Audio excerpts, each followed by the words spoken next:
Hello folks, Everchanger here, and welcome back to more Pokemon Crystal.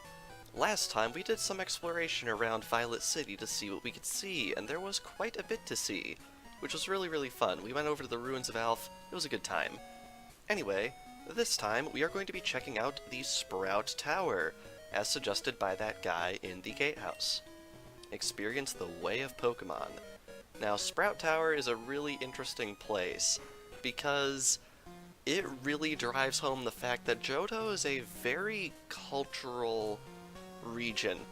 Kanto was pretty standard fare, being the first region in the series, but Johto has a lot of lore to every city, and each city has its own little special spice about it. Johto's very rooted in tradition and history and things like that, and for that reason I find it just to be a much more interesting region.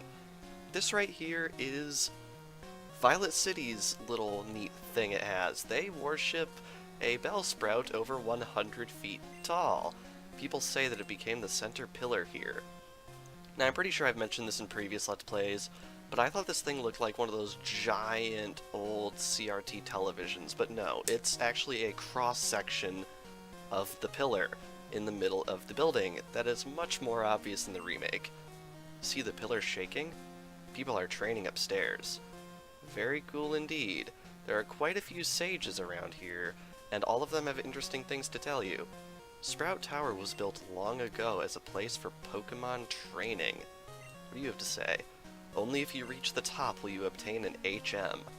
That HM is actually what we're here for, although I'm pretty sure Sprout Tower is actually optional, if I'm not mistaken.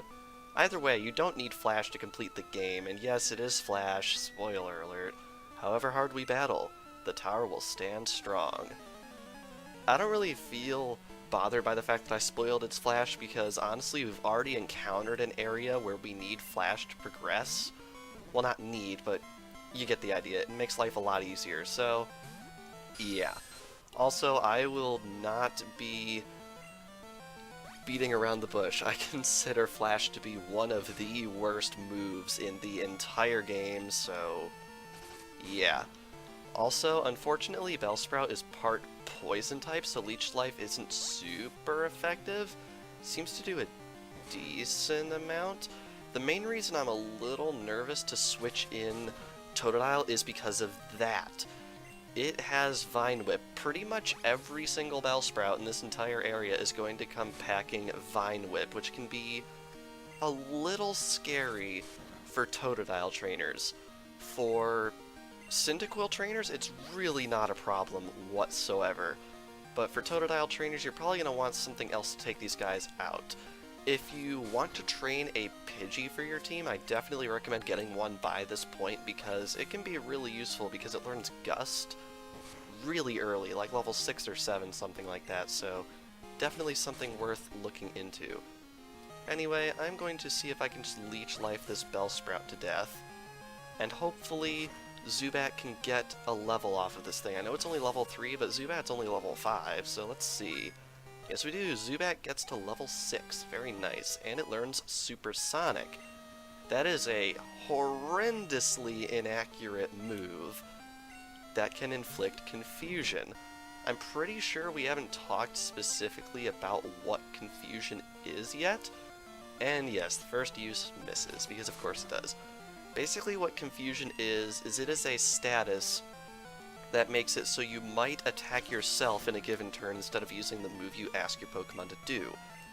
When a Pokemon attacks itself, it will use a typeless 40 power physical move, which means if you have a really high attack stat, and come on, I've missed this 3 times in a row. If you have a really high attack stat, confusion can be devastating if you hit yourself. So honestly, it's probably a better bet for you if you are confused and are a special attacker. And yes, as you can see, Supersonic has trash accuracy. That was like, what, the 6th use? It has, I think, 55% accuracy, which means you have slightly better than a coin flip to hit your opponent. Really not that great, although I have to wonder what on earth the odds are. Wow, that was the 7th use. What on earth the odds are of going 6 times with it failing before it succeeds? I actually don't know what the math behind that is, but I don't need to be a rocket scientist to know that that doesn't happen very often, so I guess I just got extra unlucky right there.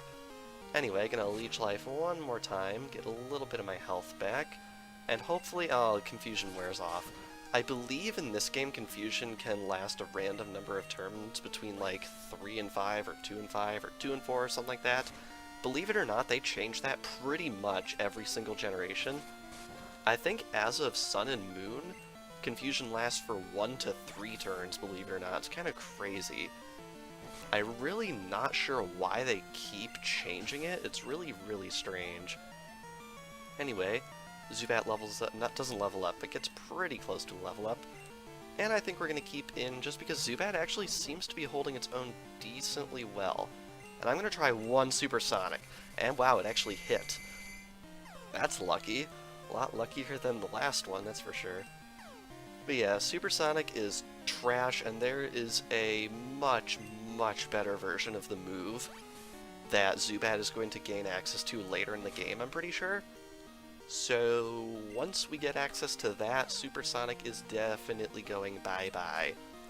And wow, it hit itself in confusion twice in a row. I believe the chances of the Pokemon hitting itself in confusion is somewhere between 1/4 and 1/2, so yeah.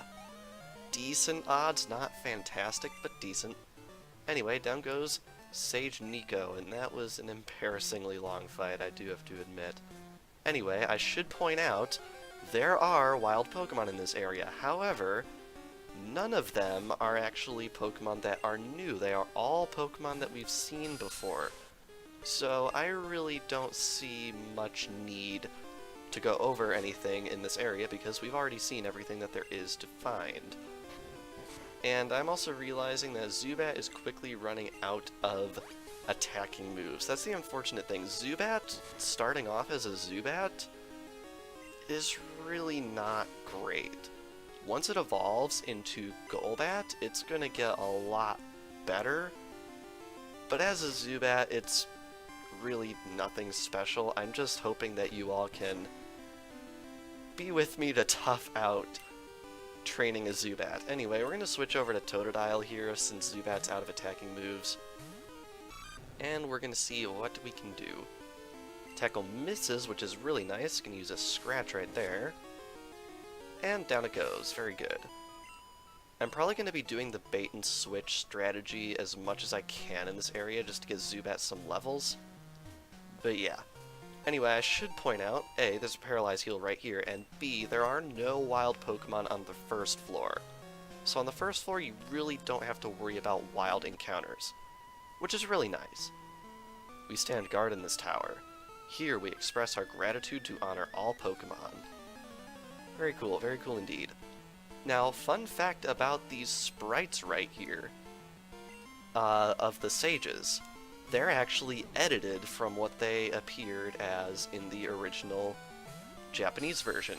Normally I would put a sprite up on screen, but unfortunately my editing software is super basic, so I can't really do that. But take my word for it, in the Japanese version they actually had the palms of their hands together in a sort of prayer stance. And that was understandably taken out of the localized versions because of Nintendo of America's stance on religious imagery. At least I'm assuming that's why they changed it. But yeah, it doesn't really bother me that they changed it. I just think it's just a little interesting bit of trivia about the history of this game. Anyway, Zubat gets level 7, which is really nice. And in comes another Bellsprout. Now normally I'd switch back to Zubat, but if I'm going to be switching Totodile in, it's gonna probably get hit with a Vine Whip every single time I do that, which is really not good, especially since, as you can see, I cannot reliably one-shot these Bellsprout. So yeah. Anyway, gonna scratch right here, and hopefully Totodile can stay in this for a little bit longer. Almost to level 11, I can feel it. But yeah, as you can probably tell, all of the trainers in this area use Bellsprout. They really like their Bellsprout here, but I mean, that's understandable. There are quite a few cities in the Johto region that either revere a specific Pokemon or a specific type or something like that, so really, you don't want to mess with tradition. I think it's pretty neat how they have this little Bellsprout area. It's one of those things that's charmingly random, but yet memorable about this game. Anyway, now that we've beaten him, we can head upstairs, and I think I'm going to use this time to magically jump cut and heal. And just like that, we are healed. Very, very nice. So right here at the top of the stairs, there's an X accuracy right here. Also, I should mention I equipped another berry onto Totodile. Unfortunately, we're kind of running out of berries. So, yeah, I don't want to walk all the way back down to, like, the new bark area to get more regular berries, so I guess we'll just work with what we have for right now. I don't think it'll be that big of a deal. Anyway, yet another level 3 Bellsprout. They really, really, really, really, really like their level 3 Bellsprouts in this area. But I guess that's just gonna come with the territory of the Johto games. The level curve progresses kinda slowly, I'm not gonna lie. So, hopefully we'll be seeing some stronger enemies soon, but for right now, we got some lower leveled guys. You're probably going to notice that a lot of the areas and routes and things like that in Johto are really short, and as I've mentioned, there is a reason for that, which we're not really going to be getting into until later. But if it seems like the levels are progressing a lot more slowly, that's why. It's because the areas are shorter, they have fewer trainers in them, and of course, waiting for rematches can take quite a while, so they want to make sure that players can sort of make it through the region without having to grind a whole lot. But unfortunately that does offload a bit of the grindy sections to later in the game, but for right now I think it's progressing decently well. Anyway, down goes that Bellsprout, get 54 more experience points. Zubat's holding its own pretty well, which I'm really, really liking. I really don't want Zubat to faint because, believe it or not, Zubat actually has a happiness evolution later on. And I'd really like to keep Zubat as happy as possible, and as I explained earlier, that's going to entail making sure it doesn't faint and things like that, make sure we don't feed it anything bitter. So, hopefully we can make things work. And also, happiness does go up pretty significantly whenever a Pokemon gains a level. So that's why I'm using Zubat in this area, so that we can get a lot of battle experience so we can level up decently fast. Alright. Now I should also mention, I'm pretty sure there are diminishing returns when it comes to happiness, so when a Pokemon's happiness is higher, it actually starts to grow more slowly. Doesn't involve leveling up or anything like that, but when it comes to happiness growth specifically, once your Pokemon reaches a certain happiness threshold, it's going to slow down a bit. So keep that in mind if it seems like your Pokemon isn't getting happy as fast as it used to. Alright. Anyway, one more Leech Life should bring this guy down. Very good. I'd like to get Zubat to level 8, maybe level 9 during this area, if at all possible. I don't think there's really much worth in getting it higher level than that, because I'm going to be honest, Zubat's going to be pretty much useless in the gym in Violet City, because its only attacking move is Leech Life, which is A, a bug-type move, and B, pretty trash in general. Now, I believe in Pokemon Yellow, I trash-talked the bug-type quite a bit, and that was with good reason. The bug-type was not good in Generation 1 by any metric at all, but in this generation it's actually decently better. And there is one specific reason for that, which we are going to be going into later, and it does involve a Pokemon that can be obtained relatively early on in this game. So yeah, that might be a little bit of a hint for you guys who are familiar with Generation 2. Anyway, going into Totodile here, because Zubat is unfortunately out of attacking moves. And it doesn't get to level 8. I'm pretty much going to keep it in front, I think, until it gets level 8, and then we're just going to plow through with Totodile. Anyway, sneaking over here, we have another item. A potion. Very, very good. Definitely useful. And, of course, we've got a little bit of a trainer gauntlet right here. I trained to find enlightenment in Pokemon. Very, very neat indeed. Now, one thing I'm really not sure about these tower areas, because there are multiple towers like this in the game. You probably noticed off in the upper left and upper right before we entered this battle, there's like some sort of weird grading texture. I'm really not sure what that's supposed to be. I always just assumed it was like an unfinished bit of floor so you could see down to lower levels, but if it's something different, anyone who knows a little bit more about Japanese architecture, please enlighten me in the comments, because I'd really like to know what the deal with that is. And honestly, it doesn't really look much different in the remake, so remake doesn't have much of a hint in that area either. Anyway, this knockout is almost certainly going to get Zubat to that level up I wanted it to get, so let's see. Yep, Zubat grows to level 8, very good. And Totodile does not, but that would be a little crazy if it went from 11 to 8. My training is incomplete. As you might imagine, healing is once again in order. Alrighty, and we are back. Let's continue onwards. I have switched Totodiles into the... not Totodiles, Totodile into the front. The Elder's HM lights even pitch black darkness. Yep, in case you weren't gonna believe me that it's Flash, it's Flash. Alright, Sage Neil sends out what on else but a Bellsprout. These people really, really like Bellsprout. Yeah. But honestly, I think if you are a Totodile trainer and you're not too terribly confident in your ability to take out all these Bellsprouts, you are allowed to do the gym first. At least, I'm pretty sure in Generation 2 you're allowed to do the gym first. And wow, that does a lot of damage. But I think in the remake, they actually make you do Sprout Tower first, so yeah. Alrighty, anyway, Totodile gets to level 12. Very good, and Sage Neil was defeated. It is my head that is bright. Yes, indeed, because according to your overworld sprite, you are practically bald. Alright, this guy right here is optional, but I'm gonna fight him anyway. Let me see how much you trust your Pokemon.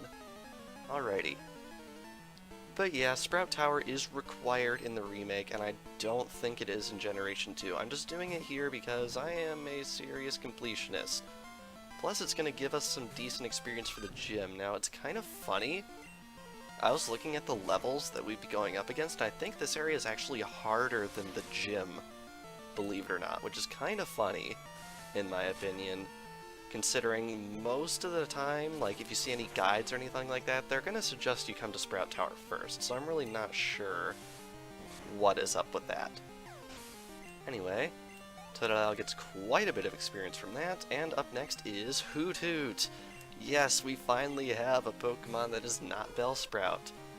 There are only a couple of trainers in this area that train Hoot Hoot, and this is one of them.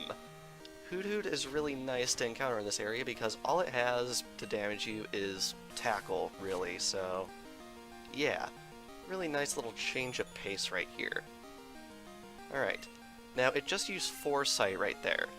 Basically what Foresight does is I'm pretty sure it makes your moves more accurate, and it also allows you to hit Pokemon that you normally wouldn't be able to. So for example, if you use Foresight on a Ghost type, you can hit it with normal type moves, which is really neat. Yes, your trust is real. Indeed it is. Anyway, I'm going to go into my bag right here, and we're going to use one of our many potions on Totodile, because I don't want to walk all the way back to the Pokemon Center. So we're going to give it another berry, and I think we will be good to progress onwards. You are indeed skilled as a trainer. As promised, here's your HM. But let me say this. You should treat your Pokemon better. The way you battle is far too harsh. Pokemon are not tools of war. Huh. He claims to be the Elder, but he is weak. It stands to reason. I'd never lose to fools who babble about being nice to Pokemon. I only care about strong Pokemon that can win. I really couldn't care less about weak Pokemon.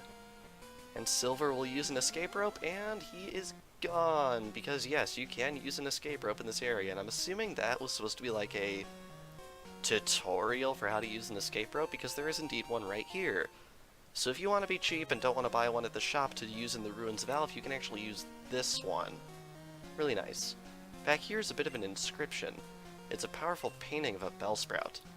Very cool indeed. Anyway, this guy is what we came here for. So good of you to come here. Sprout Tower is a place of training. People in Pokemon test their bonds to build a bright future together. I am the final test. Allow me to check the ties between your Pokemon and you. This is one of my favorite trainers in the game because his name is a pun. Sage Lee. Sage Lee. Yep. In the remake, he is actually a unique trainer class, Elder, which means his name is actually Elderly. Yeah, I love it. Since this guy's technically a boss, I'm going to go over his team. He is going to open up with a Bellsprout, level 7, with Vine Whip and Growth. Growth, under normal circumstances, would not be scary on this Bellsprout. However, this is Generation 2, where Vine Whip is a special move by virtue of being Grass type. I'm pretty sure Vine Whip is physical later on in the series? So yeah. Growth would not be scary there, but it's pretty scary here, so yeah, you don't want to mess with that. Anyway, gonna gain enough experience to get us to level 13, which is really nice. And Totodile finally gets a same type attack bonus move. Water Gun is basically the starter water type move. Really, really nice stuff. Anyway, just to see if we can make things work, I'm going to switch over to Zubat because he's going to send out another Bellsprout. Identical to the first one. Vine Whip, Growth, level 7, all that jazz. Alrighty. Zubat's going to come out right here because I really, really want to keep Totodile alive, and a Vine Whip out of this thing, especially after it uses Growth, can be a little scary, so we're not going to mess with that. Alright. Get another Leech Life in right there. And it's going down slowly but surely. I'm out. Even after a Growth, only 1 hit point. Now, can we hit it with a Supersonic? I didn't think so, but it was worth a shot. Hi. I originally intended to also do the gym this episode, but Sprout Tower's taking far longer than I thought it would, so I figured there's really no harm in just trying to spam Supersonic. And yes, we actually succeeded. I know it ate a little time, but I think we're okay. Now please hit yourself. Now unfortunately, since Growth raises special attack, it will not make it do more damage to itself from hitting itself in confusion. Now there's a funny story about that. There's a move called Swagger, which I know is in the latest games. It may or may not be in this one, I just don't remember. But there's a move called Swagger in more recent Pokemon games that will raise the target's attack stat to also make it confused. That makes sense, because if it does hit itself in confusion, it will do a lot of damage to itself, but it's also a risk, because if it does get an attack through, you might be in trouble. Now there's another move later on introduced in the series. I think it's introduced in like X and Y or something like that. I'm pretty sure it's called Flatter. It's pretty much the same, except it raises special attack, which makes 0 sense to me, because confusion damage is not dictated by special attack, so really all it is it's a version of a confusing move that also gives your opponent a buff. Because the only way that special attack will make any difference is if the opponent who is confused hits you with a special attack, which is stronger. Really doesn't make much sense to me. But yeah, that's my little rant for this episode. Anyway, last up is Hoot Hoot. Level 10 with Tackle, Growl, and Foresight. I'm going to try and see if I can get confusion off on this thing. If I can't get it off in a couple of tries, I'm just gonna switch over to Totodile because I really want Zubat to get the experience from this, because it will almost certainly grow to level 9. Alright, and we did succeed, so we're gonna switch over to Totodile, and I think it's about time we tried out our new Water Gun attack. Because since Water Gun is Water type and Totodile is Water type, we got that synergy there. We're gonna get that 1.5 times power boost, which which is really awesome. And there we go, with our really fancy animated water graphics. Looks a lot better than it did in Generation 1, wouldn't you say? Anyway, can you please actually hit yourself with the confusion that I inflicted you with? Please? Hey, anyway. One more chance, maybe? Hit yourself? Yeah, is that gonna bring it down? Not quite, but it was close. Alright, and with that, we have defeated Sage Lee with his hilariously punny name. And Zubat gets level 9. Ah, excellent. You and your Pokemon should have no problem using this move.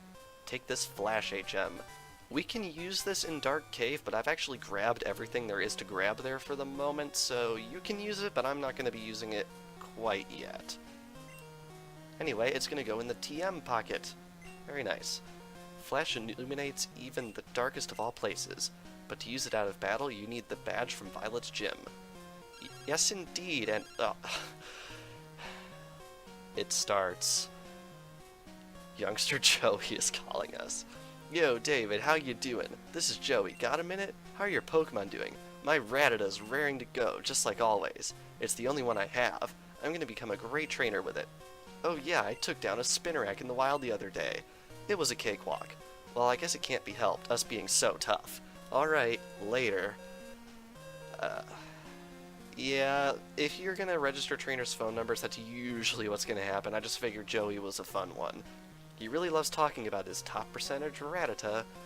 Anyway, with that, I'm gonna go to the Pokemon Center and heal. So I guess I was wrong. I believe in previous episodes I said nighttime starts at 8, but I guess in this game it actually starts at 6, because as you can see, it is 6. So yeah, who knew? Anyway, since we got that HM, we do need to get the Violet City Gym Badge in order to use it outside of battle. Every time you obtain an HM, you must obtain the requisite Gym Badge in order to use it outside of battle. Now, HMs can be taught as many times as you want. There are other items in this game called TMs, which we're going to be getting into later, but you should know that they can only be used once, and only certain TMs can actually be obtained multiple times in this game. So please keep that in mind.